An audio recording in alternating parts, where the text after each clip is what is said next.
A student accused of murdering Johannesburg teacher Kirsten Kluyts will spend Christmas behind bars. That's after his bail hearing was postponed to next week Friday. Bafana Mahungela is accused of killing Kirsten Kluyts in October during a community run in Sandton. She was 14 weeks pregnant at the time of her death. Sinawo Makangela is a legal analyst and he's standing by to help us make sense of developments. Thank you very much, Sinawo, for your time this afternoon. Typically, how do bail processes work? Thank you for having me, and to the viewers as well at home. Actually, bail is the method of securing the attendance of an accused person in court. In the bail proceedings, you're not dealing with the guilty of not guilty of the accused person, but you just say, will you? The question that has to be answered once a person is brought to court is, will you attend the trial to its finality? Now, the court has to look at all the factors to ensure that indeed this accused person answers to the charges that he is facing in the trial court when the trial resumes. Remember, the reason why there is that process of bail application is to ensure that the person who is accused, his rights, even though they may be a bit limited because he's accused, but his constitutional rights must remain intact. You know, it could be that 3 years down the line, charges are withdrawn or there is no case. What happens if you kept the person in custody? What is happening with his life? There are things that you cannot repay. So the whole concept of the bail application is to ensure that the accused person attends the trial to its finality.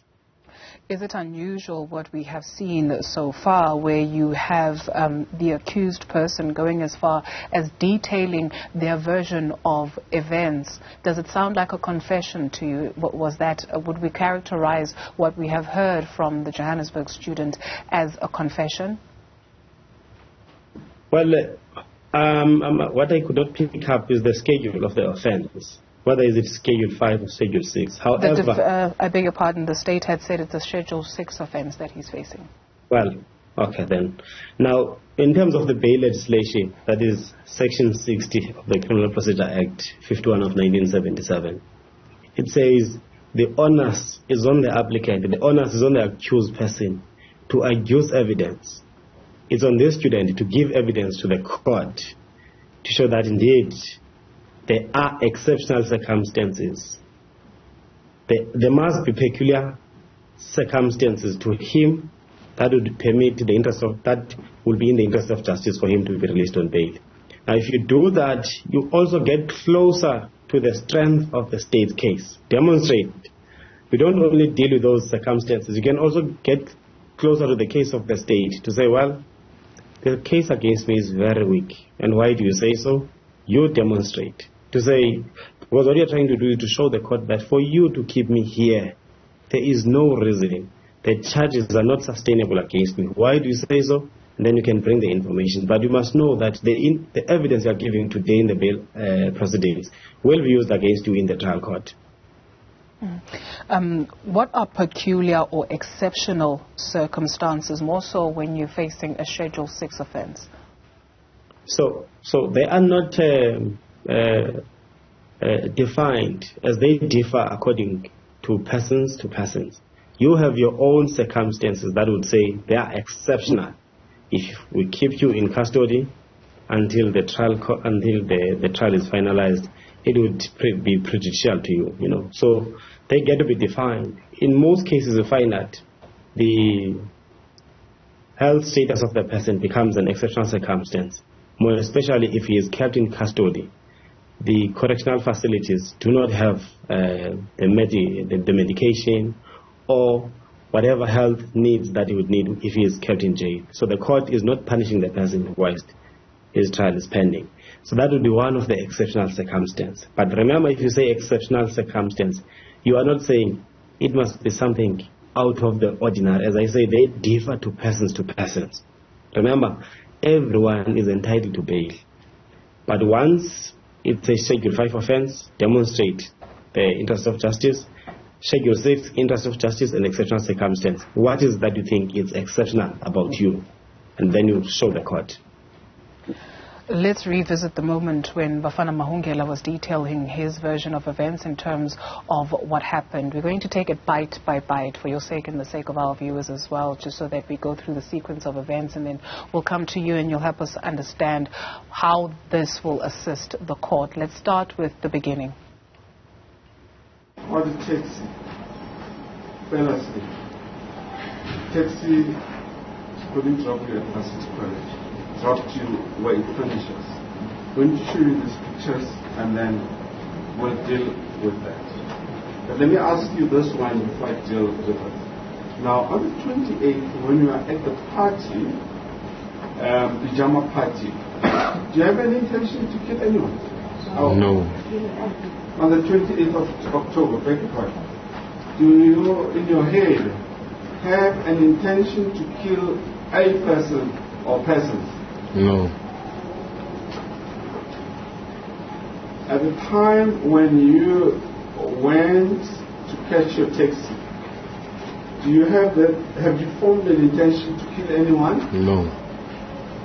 You are coming now with your taxi and you fell asleep. Before falling asleep, did you ever have an intention to kill any person? No. Taxi passes with you, drops you at the spot. When you engage with the driver to say, I'm at the wrong place, I'm supposed to have been dropped at Varsity College, and he says, I'm going to leave you here. Are you having an intention to kill anyone at the time? No. Are you angry with the driver that he's now dropping you at a spot where you do not know anything about?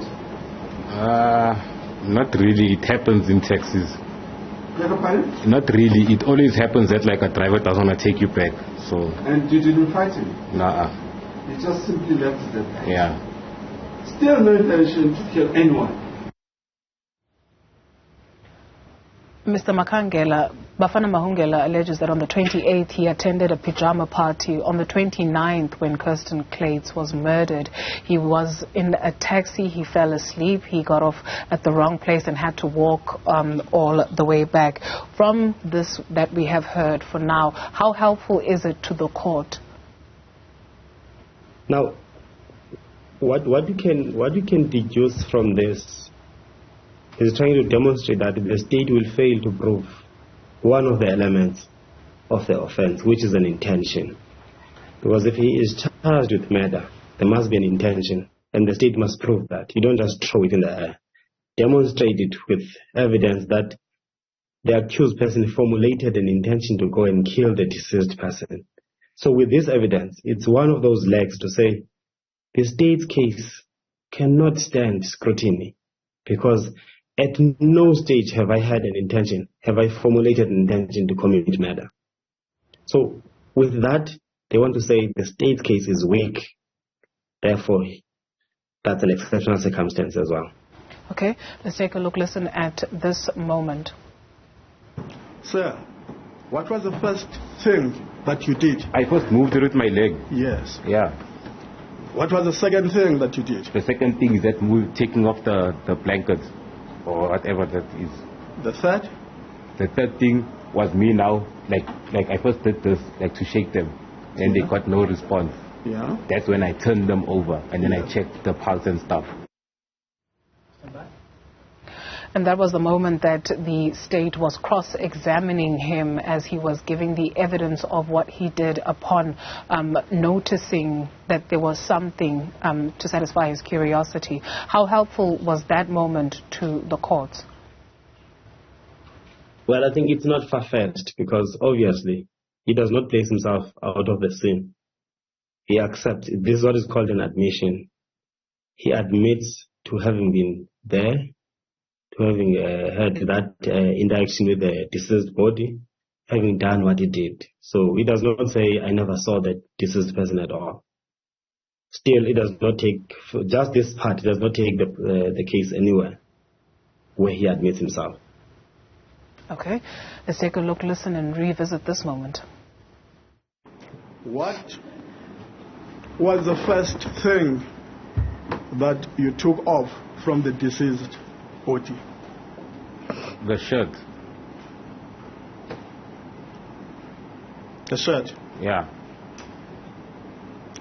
The second? Shoes. The third? Then the pants. The fourth? Nothing. Where was the cap? The cap was laying there on the scene. How helpful was this moment, and what should we understand?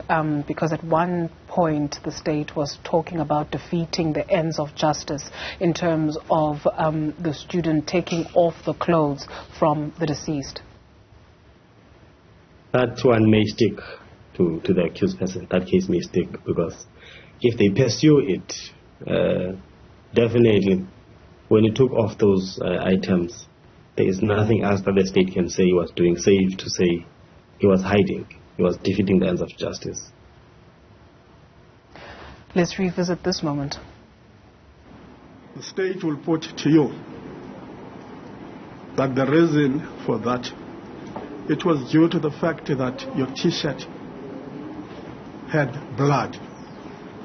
Now, you did not want to be seen by people that were passing. I would like you to comment. If you agree, you agree. If you're not, yeah. I don't think that will show on a black T-shirt. Okay? Yeah. Even if it is fresh? I doubt. You doubt? Yeah. But then why you do not proceed and walk wearing yours? Use the deceased T-shirt I don't to know. wrap. I don't have an explanation for that one. I don't have an explanation why I wore the shirt exactly, but I used my shirt to wrap the pants and the tackies. Because he's relayed, Bafana Mahungela, how he took off his shirt, wrapped the other items of clothing, and then put on the deceased shirt. How helpful was that interaction, and to whom? Well, they want to amplify. It's an amplification of the point that he was hiding. He was hiding the fact that his T-shirt. Well, you would assume then that the T-shirt, his T-shirt, has been taken by the state, so that it can be submitted to the lab. Remember, the blood stain can be seen, whether it's more than a year in the T-shirt. As I say, the state, remember, has a duty to prove its case. Still, if the state wants to pursue that point of the T-shirt, just to complete its point about the defeating the ends of justice, the assumption is that the state has taken the T-shirt, and the T-shirt is in the lab for the testing. There was a report that was read that spoke to the pelvic area of the deceased being intact and revealed that she was 14 weeks pregnant at the time. What should we understand about that? And typically, how long does it take to get DNA testing back? Well, in our courts, it doesn't take less than 3 months in most cases. I think you might have heard in the media where the Minister of Police will be complaining about the backlogs in their labs. So most cases will be thrown out of the court for the lack of that information, get to be reinstated, others get to be postponed, long postponements beyond 3 months because of their backlogs in their labs. So obviously those DNA results, if they were there, then they are lucky. And because there's a charge of rape, he faces a charge of rape, there are 3 charges. What does that mean, the report that spoke about the pelvic area being intact? Again, on the issue of rape, expect evidence, medical evidence, it's necessary there to describe, to explain the conditions of the genitalia of the deceased person, to complete that. Because remember, even rape, you don't just throw in any charge without any substantiation. So that becomes very important. There will be a J88 there who would be explaining the nature of the injuries. And of course, the doctor who would have examined the body of the deceased. Obviously, the defense will want the doctor to come and take the stand so that they can just ensure that whatever evidence that has been given really stands the scrutiny. And then we deal with the question of murder. That's why now there's a question of intention. Because remember, each charge has elements, and elements act as pillars Once one pillar falls, the charge falls away. Now the state has a duty, has a task, has an onus to ensure that it satisfies all those elements of the offense. Remember, at this stage, it's just to demonstrate on the surface. What the applicant has to do is to demonstrate on the surface that this case is weak. Nobody can come and say, here, I committed this offense. That is why even the state can't say, no, we can prove it. Here is the DNA. They don't have it at this stage. So the court, if this evidence is not gainsaid, it has to accept the version of the applicant, because it's him who demonstrates the weakness of the state's case, and that is an exceptional circumstance on its own, and he can be admitted to bail. Okay. Very quickly for us, there are two dockets, one from the investigating officer, one from a private investigator. Is it unusual to have a private investigator docket in court? Well, the duty to investigate cases, criminal cases, lies with the state. So that's the team, the police. Okay. It's a constitutional obligation of the police to investigate. And once they complete their investigation, they take the docket and give it to the NPA. Then the prosecutor who is tasked with the docket apply his or her objective mind and decides whether to continue with the charges or not continue with the charges. And then if the prosecutor declines, then you know the Section 7, not the prosecutor, and then the affected families may pursue the private prosecution. You don't just come in at that moment, because the evidence, remember, it's important. There's what is called chain of evidence. Okay. You don't perform a function when you're not bestowed with that obligation. The repository of that is the state. Okay, I do beg your pardon, and thank you very much for your contribution this afternoon. Sinawo Makangela is a legal analyst.